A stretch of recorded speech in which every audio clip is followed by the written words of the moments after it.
आप लोग बताना चाहूंगा। आज जानते हैं बेसिकली कि मार्केट में आने के बाद ना हर कोई, अभी तक तो मैंने बताया मार्जिन कैसे कैलकुलेट करते हैं, प्लस आपको मैंने बताया कि आपको कैसे ये देखना चाहिए कि मिसकंसेप्शन नहीं होना चाहिए, प्लस आपको बताया कि वर्ल्ड चेंज नहीं करना चाहिए, फिर आपको बताया कि वर्ल्ड चेंज नहीं करना चाहिए, वर्ल्ड चेंज करने के लिए जो लोग आते हैं उसके साथ नहीं जाना चाहिए, उस माइंड ऑफ थॉट को आपको आगे लेके नहीं जाना है।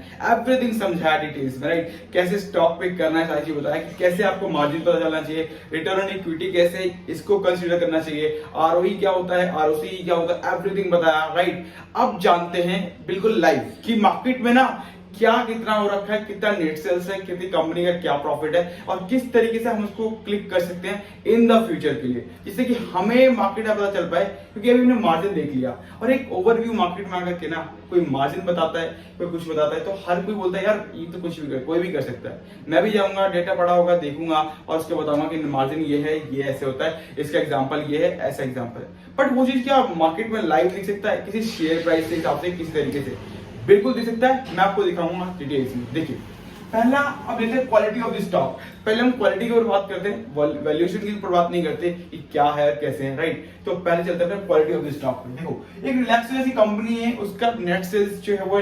23,359 करोड़ रुपए का, प्लस उसका प्रॉफिट 291 करोड़ रुपए का है, ठीक है? तो कंपनी का जो नेट सेल्स है आपका पूरा जो नेट है वो इतना सेल करती है कंपनी एंड इतने का प्रॉफिट बनाती है, प्लस वहीं पे अगर टोटल अमाउंट जो उन्होंने दिया है इतने काम करने के लिए, इतना प्रॉफिट जनरेट करने के लिए, 291 करोड़ रुपए का प्रॉफिट जनरेट करने के लिए वो दिया 2175 करोड़ रुपए का। 2175 करोड़ रुपए कंपनी ने अपने अमाउंट को इन्वेस्ट किया एंड देन उसके बाद इतना सेल जनरेट किया एंड जाके प्रॉफिट जनरेट कर पाई है।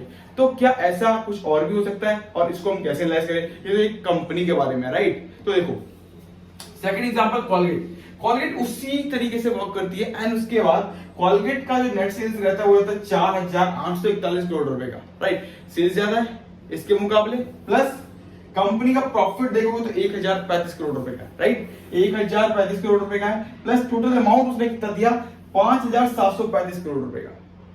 5,735 करोड़ रुपए का अमाउंट कंपनी इन्वेस्ट किया है, तब जाकर के आप कंपनी इतना सेल्स प्रॉफिट लेकर के आ पाई है। और कॉलगेट का नेट सेल्स देखो आप तो 4,841 करोड़ रुपए का। उसी सेम जगह पे सेम तरीके से अगर आप नेट सेल्स 2,359 करोड़ रुपए, मतलब आधे से भी आधा पैसा, राइट? यानी आप अगर मिला के देखोगे तो आधा पैसा है, बिल्कुल ठीक है। उतने पे कंपनी ने 291 करोड़ रुपए का प्रॉफिट जनरेट किया, ठीक है? जिसके मुकाबले अगर आप इसको मिलाकर के देखो तो ज्यादा है, आई नो कि ऑलवेज ज्यादा है। अगर इसी जगह पे जाइडस एंड वेलनेस को उठाकर देखोगे तो उसके मुकाबले कंपनी ने कम पैसे दिए, ज्यादा प्रॉफिट बुक किया, राइट? आप कंपनी का सर्च करना जाइडस वेलनेस करके, राइट? मैं आपको बता देता हूँ कौन सी कंपनी है आपके लिए जो आप सर्च कर सकते हो मार्केट में जाकर के। जाइडस वेलनेस करके जो आप कंपनी को देखोगे तो आपको समझ में आएगा कि कंपनी का सेम इसी तरीके से मार्केट का टोटल उन्होंने पैसा इन्वेस्ट किया है, इतना अमाउंट।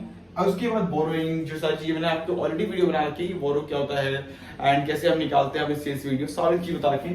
तो इतनी अमाउंट को उसे इन्वेस्ट कर रखा है। बस उसके बाद प्रॉफिट ऑफ द कैलकुलेशन आप देखोगे तो रिलैक्सो का इतना होगा 291, राइट? तो कंपनी का अच्छी लगती है कि छोटे से प्राइस में एक बड़ा हो गया। अब इसके ऊपर देखो वैल्यूएशन ये चीज होगी नॉर्मल। आप एक काम करते हैं, शॉपिंग कार्ट अप्रोच बताता हूं आपको जो कि मार्केट में होता है। ये तो एक नॉर्मल है जो कि क्वालिटी ऑफ द स्टॉक जो हम देखते हैं ना कि बड़ा क्या है, तो यहाँ पे समझ में आता है। बट एक पी एक्सपांशन भी होता है एंड एक शॉपिंग कार्ट भी होता है। तो दो पॉइंट और भी हैं, तो मैं आपको समझाता हूँ। पहले पी एक्सपांशन क्या होता है। देखो पी एक्सपांशन का मतलब ये होता है कि जब आप कंपनी में आते हो, अगर आप रिलैक्सो का प्राइस देखोगे तो राइट नाउ जो कंपनी ने 2,175 करोड़ रुपए लगा करके 291 करोड़ रुपए का प्रॉफिट जनरेट किया है कंपनी ने 2,901 करोड़ रुपए का, ठीक है? 2,091 करोड़ का। तो पहली बात समझो कि पी रेशियो क्या होता है।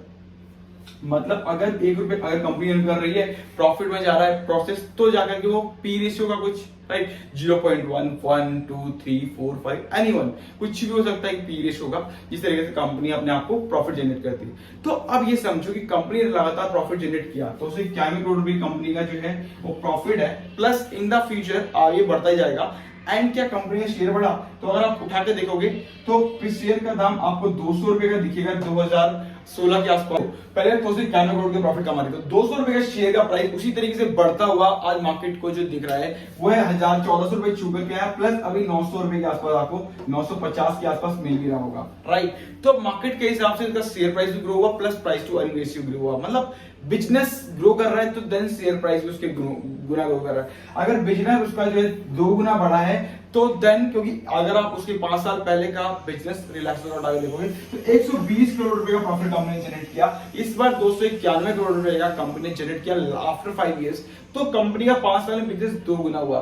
प्रॉफिट, अगर आप प्रॉफिट ऑफ दिस शेयर देखो तो कंपनी ने 5 गुना किया।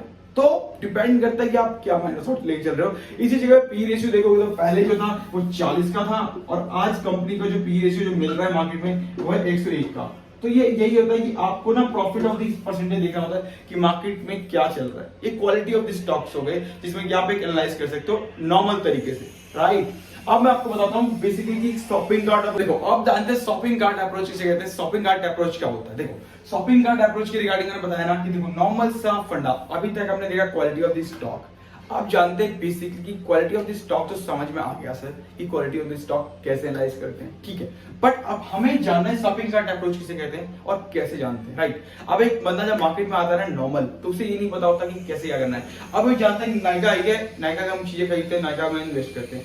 अब मैं कहता हूं कि इस कंपनी के बारे में, जिस कंपनी का पी रेशियो, आपको मैंने पी एक्सपांशन समझाया अभी, जब पी रेशियो उसके में जब वर्क ही नहीं कर रहा, क्यों? क्योंकि कंपनी पहले तो थी नहीं, कंपनी का पहले शेयर था नहीं, और उस कंपनी का जब प्रॉफिट अर्निंग हुआ तो देन प्रॉफिट अर्निंग होने के बाद अगर कंपनी के ऊपर 1000 करोड़ रुपए का लॉस चल रहा था और उसी जगह पे कंपनी ने 10 करोड़ रुपए का प्रॉफिट कमाया अगले साल, तो 10 करोड़ के प्रॉफिट की वजह से उसका पी हाई चला जाएगा। और हाई चला जाएगा तो लोगों को लगता है कि इस कंपनी को ना हाई पी रेशियो इसलिए दिया गया है, कंपनी का जो है ना प्रॉफिट ज्यादा मेकिंग है, तो दैट्स वाई कि कंपनी मार्केट ने इसको हाई पी रेशियो दिया। ऐसा नहीं है, कंपनी का पहले प्रॉफिट एंड लॉस भी तो देखो, कंपनी का क्या चल रहा था लास्ट 5 साल से, प्रॉफिट एंड लॉस क्या चल रहा था, डेटा भी तो देखो, बैलेंस शीट तो देखो। उसके बाद देखोगे तो पी रेशियो का हाई इसलिए है कि कंपनी का जो प्रॉफिट है वो बन नहीं रहा था, इस साल हुआ है इसलिए कंपनी को हाई पी रेशियो मिला है। तो हम इस कंपनी का जब अगर पी रेशियो नहीं है तो हम कैसे उसको वैल्यूएशन कर सकते हैं? तो हम उसको सिमेट्रिक देखते हैं, क्या स्टॉक प्राइस है, क्या नेट प्रॉफिट है, क्या बिजनेस मॉडल है, क्या चीजें होती है, राइट। तो उसके ऊपर बताता हूँ कैसे होता है। अब एक कंपनी, अगर आपको सीईओ बनना है एंड या फिर उस कंपनी को बाय करना है, क्योंकि 55,000 कंपनी है मार्केट में जिसको आप कभी भी चाहो बाय कर सकते हो, खरीद सकते हो, बेच सकते हो, कुछ भी कर सकते हो, एवरीथिंग, ठीक है। तो 72,000 करोड़ रुपए का उसका मार्केट कैप फंड है। अब 72,000 करोड़ रुपए आप लेकर के आए हो, ठीक है। मैं आपसे कहता हूं कि 72,000 करोड़ रुपए में आप नायका बाय कर रहे हो, मैं कहता हूं रुक जाओ, थोड़ी सी मेरी सुन लो, अगर आपको अच्छा लगे तो आप नायका बाय कर लीजिएगा, अदरवाइज आप मेरी बाय कर लीजिएगा। मैं कहता हूं देखो, आपको बीएससी में आपको 9,000 करोड़ रुपए में दे रहा हूं, 10,000 करोड़ रुपए में आपको बीएससी दे रहा हूं, प्लस कैम्स आपको मैं 13,000 करोड़ रुपए में दे रहा हूं, प्लस सीडीएसएल 13,000 करोड़ रुपए में दे रहा हूं, प्लस डीसीबी आपको 2,000 करोड़ रुपए में दे रहा हूं। यानी कि आप एक पहले मेरा बॉम्बे स्टॉक एक्सचेंज पूरा ले लो, ठीक है, 10,000 करोड़ रुपए में, फिर भी आपके पास 60,000 करोड़ रुपए बच रहे हैं। मैं आपको कह रहा हूं कि आप कैम्स भी मेरा ले लो, पूरा कंप्यूटर एप्लीकेशन वाला वो भी ले लो 13,000 करोड़ रुपए में, फिर भी आपके पास अभी ऑलमोस्ट 47,000 करोड़ रुपए बच रहे हैं। फिर उसके बाद आप सीडीएसएल भी ले लो, वैसे एक डिपॉजिटरी भी, और उस बैंक उस पूरी कंपनी खरीदने के बाद भी 13,000 करोड़ रुपए में सीडीएसएल का प्राइस है 13,000 करोड़ रुपए, वो भी ले लो। उसके बाद आपके पास ऑलमोस्ट अभी आपके पास ऑलमोस्ट 36,000 रुपीज है पेंडिंग में, ऑलमोस्ट 34,000 रुपीज। तो आप में से डीसीबी बैंक छोटा सा 2,000 करोड़ रुपए का वो भी रख लो, और बाकी उसके बाद भी आपके 32,000 करोड़ बचते हैं, उस पैसे को उठा करके एफडी डाल दो और बैंक में रख लो, सेव भी कर लो। तो मैं आपको इतनी चारों चीजें दे रहा हूं एक वैल्यूएशन के साथ, तो आप क्या नायका लेना चाहोगे या फिर आप इस चारों चीजों लेना चाहोगे? अब इस माइंड ऑफ थॉट को आप समझ के होगे ये कहना क्या चाहते हैं। आप तो ये नायका खरीद लो या फिर आप इस चारों खरीद लो, आपके पास वैल्यूएशन करना है, क्या करना है, या आपको रिजल्ट करना है। क्या 72,000 करोड़ रुपए में नायका अच्छी है, या 72,000 करोड़ रुपए, क्या 30,000 करोड़ रुपए लगा करके मैं अपनी पूरी बॉम्बे स्टॉक एक्सचेंज खरीदूं, सीडीएसएल खरीद के लेके जाऊं, प्लस कैम भी खरीदूं और डीसी भी खरीदूं?